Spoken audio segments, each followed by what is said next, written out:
Alors, eh bien, bonjour. Bienvenue à cette séance de ville, donc de cette assemblée spéciale du Conseil municipal du 20 juin, où je vous rappelle que cette séance sera diffusée sur notre site. Et nous allons maintenant passer immédiatement, Madame la greffière, si vous êtes d'accord, d'abord, peut-être, est-ce qu'il y a une adoption de l'ordre du jour? Exactement, parce que c'est une assemblée spéciale, n'est-ce pas? Alors, donc, voilà. Alors, nous passons maintenant à la période de questions. Est-ce qu'il y a des questions dans la salle? Ça va?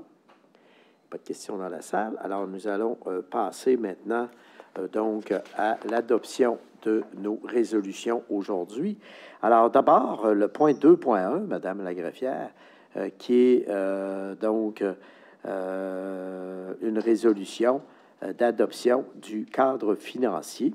Alors, donc, l'idée, c'est d'adopter le cadre financier. C'est bien ça? Pardon? En bloc, oui. Mise à jour de la politique de gestion de la dette et politique de gestion de l'excédent de fonctionnement non affecté. Alors, c'est tout pour la direction des finances. C'est le seul point qui est à l'ordre du jour. Est-ce que j'ai un proposeur en secondaire? Je vais en faire la proposition, Isabelle Demers. Merci. Michel Turner, je vais l'appuyer. Merci beaucoup. Vous permettez, M. le maire, je vais juste faire une courte intervention, n'est-ce pas? Bien, merci. Merci infiniment pour ce cadre financier. J'ai ressorti mon premier discours dans cette enceinte et je réclamais un plan de gestion de la dette long terme et peu après, au PQI, un cadre financier. Donc, je suis ravi qu'on y arrive. C'est un outil essentiel pour prendre les décisions importantes de la ville. Ça inclut un portrait qui est encore sommaire de nos actifs. C'est incomplet, mais c'est une bonne base, une bonne avancée. On tient à le souligner. Il était très difficile pour nous de gouverner, de naviguer sans gouvernail, puis maintenant, on va avoir des éléments sur lesquels se baser pour nos décisions. Il me reste seulement une question. Je voulais juste savoir pourquoi un conseil extraordinaire sur l'heure du dîner où les citoyens peuvent avoir de la difficulté à se déplacer, parce que j'estime que quand même, ça les concerne beaucoup. C'est quelque chose de... Il y a beaucoup d'éléments pédagogiques et très importants. Donc, pourquoi avoir choisi de le faire de cette façon-là? Là? Mais en même temps, j'apprécie le plénier qu'on a eu hier et toutes les questions que j'ai pu poser, la qualité des réponses aussi. Là, mais je voulais juste clarifier cet élément. Oui, alors effectivement, on a eu un comité plénier qui a été quand même assez complet hier. C'est que ce qu'il faut faire, il faut faire une distinction entre la présentation d'un cadre financier et du budget et du programme quinquennal d'immobilisation, où là, la population est plus interpellée. Le cadre financier, c'est un exercice qui est quand même assez complexe, qui mobilise à la fois toute notre direction générale, en particulier notre directeur des finances. Donc, ça mobilise également notre direction, notre comité de finances, dont la présidente, Mme Demers, et ça mobilise également des firmes d'experts externes dont on a engagé, la firme Raymond Chabot, en l'occurrence, qui a validé chacune des interventions qu'on a faites.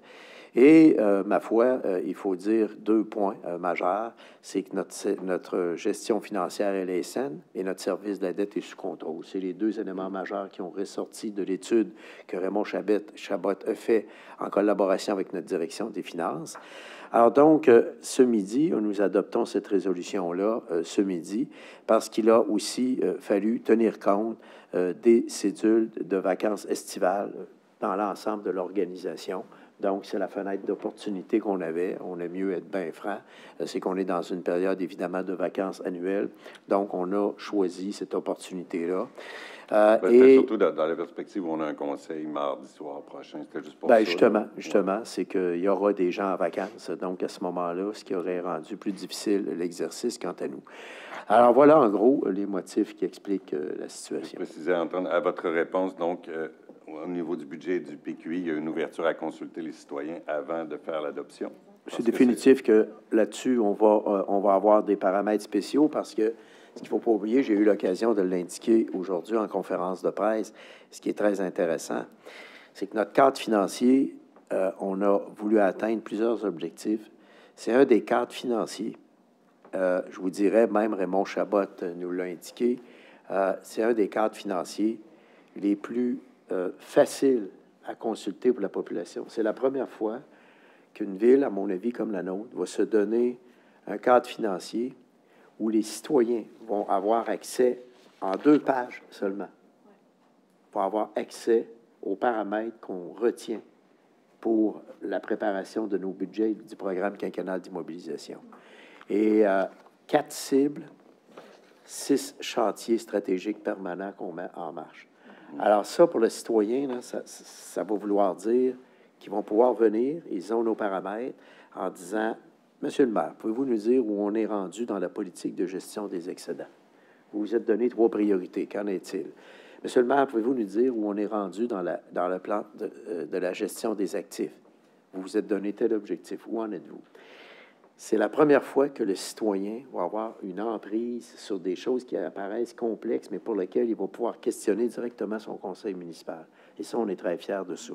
Donc, au fond, dans le cadre budgétaire, c'est sûr que ça ouvre des perspectives au niveau des citoyens qui deviennent intéressantes. Maintenant, sur la formule, on a dit qu'on était ouvert. On va regarder ça, on va revenir, M. Bonhomme, on prend bonne note, mais c'est sûr qu'on veut être le plus transparent possible, comme on l'a toujours été. Alors, on va continuer dans le même sens. Mais là, j'entends par là, bien évidemment, des consultations prébudgétaires publiques. Est-ce que c'est ce à quoi vous vous engagez? On ne sait pas. Je ne pense pas qu'on aille jusque-là. Okay. Mais c'est notre demande depuis le début. Non, enfin, on n'ira pas jusque-là. On est mieux vous le dire, là. On n'ira pas jusque-là. Mais par contre, on va faire une place particulière aux citoyens. Ne vous inquiétez pas. Je suis bien curieux de voir ça. Est-ce qu'il y avait autre chose? Non, ça va. Ça va? Ça va pour tout le monde? Alors, il y a une période d'intervention maintenant des membres du conseil. Est-ce qu'il y a des interventions? Non. Alors, donc, Madame la greffière, sans plus tarder, nous complétons l'exercice du cadre financier aujourd'hui avec une approbation unanime du conseil municipal. Alors moi, j'en suis très fier. Je veux remercier tous les membres du conseil municipal pour cet appui au cadre financier. Je veux remercier en particulier le comité de finances, qui, évidemment, est mandaté maintenant depuis le 27 janvier 2022. Le comité de finances a été mandaté pour nous préparer ce cadre financier. Je lis le mandat qui avait été confié en janvier 2022 et je termine là-dessus. Le mandat consiste en la préparation d'un plan financier intégré, incluant notamment une politique de gestion de la dette, une politique de gestion des excédents, une politique de gestion des actifs, ainsi qu'une diversification des revenus. Nous avons couvert l'ensemble de ces éléments-là. Donc, d'abord, mes félicitations vont aller à la direction générale d'avoir mobilisé toutes les équipes de la Ville. Monsieur Moisan, pouvez-vous vous lever à l'arrière, notre directeur des finances, qui a été le grand Manitou à l'interne, qui a maintenant, depuis hier, ça fait 1 an que Monsieur Moisan est là. Je veux aussi, pour la saine gestion donc municipale, je veux aussi remercier tous ceux et celles qui nous ont précédés. J'en ai parlé hier au comité plénier. M. Marcel Rodrigue, qui était le trésorier de la Ville pendant toute cette période-là. Alors, ce qui fait qu'on a un résultat de saine gestion de notre ville aujourd'hui. C'est parce que là aussi, on a mis des mesures de l'avant, au niveau de la tarification, des surplus, de la diversification des revenus, de la rationalisation des actifs, contrôle des coûts efficients. Un comité finance qui siège de façon maintenant permanente et qui est aux aguets sur tout ce qui peut se passer. Et là, maintenant, avec les 6 chantiers, on a confié ces 6 chantiers-là au comité de finances, des chantiers stratégiques. Donc, je le réitère, 4 cibles. Et j'invite les citoyens là, sur le site Internet de la Ville. Moi, je voudrais qu'on ait un document vulgarisé là, avec ces 2 pages-là en disant, si vous voulez voir où votre conseil municipal s'en va dans les finances, hein, bien, regardez les 4 cibles, regardez les 6 chantiers stratégiques et n'hésitez pas à questionner donc le conseil municipal. C'est la première fois que cet outil-là, les citoyens vont pouvoir se l'accaparer et nous questionner. C'est fantastique. Alors, moi, je vous le dis, c'est une belle réussite. Alors, moi, je veux remercier tous les membres du conseil municipal. On a fait un excellent exercice hier à ce niveau-là.